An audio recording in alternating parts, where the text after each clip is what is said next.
गांव के पुराने पीपल के पेड़ के नीचे बैठी बुजुर्ग दादी अक्सर बच्चों को डरावनी कहानियां सुनाया करती थी। लेकिन एक कहानी ऐसी थी जिसे सुनकर गांव के बड़े बूढ़े भी सहम जाते थे। सुगाहन चुड़ैल की कहानी। शुभा की शादी गांव में शुभा नाम की एक नवविवाहित लड़की थी। उसकी शादी बड़े धूमधाम से हुई थी और वह अपने पति रमेश के साथ बहुत खुश थी। लेकिन शादी के कुछ ही दिनों बाद गांव में एक अजीब घटना घटी। हर पूर्णिमा की रात कोई न कोई औरत रहस्यमय तरीके से गायब हो जाती थी। गांव के लोग डरने लगे, पर किसी को कुछ समझ नहीं आ रहा था। एक दिन रमेश को दूर शहर जाना पड़ा और शुभा को अकेले ही घर पर रहना पड़ा। उसकी सास ने समझाया, बेटी रात को दरवाजा मत खोलना, चाहे कोई भी पुकारे।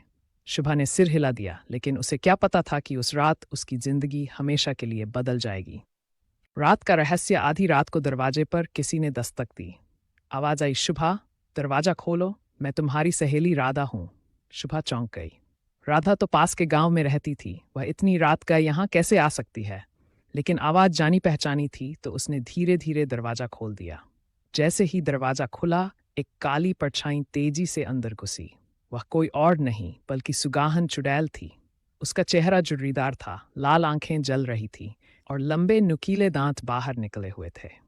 वह चुड़ैल सिर्फ उन्हीं नवविवाहित औरतों को निशाना बनाती थी जो अपने पति की लंबी उम्र की कामना करती थीं, क्योंकि वह खुद अपने पति की मौत के बाद चुड़ैल बन गई थी और अब हर सुहागन से उसकी मांग का सिंदूर छीनना चाहती थी।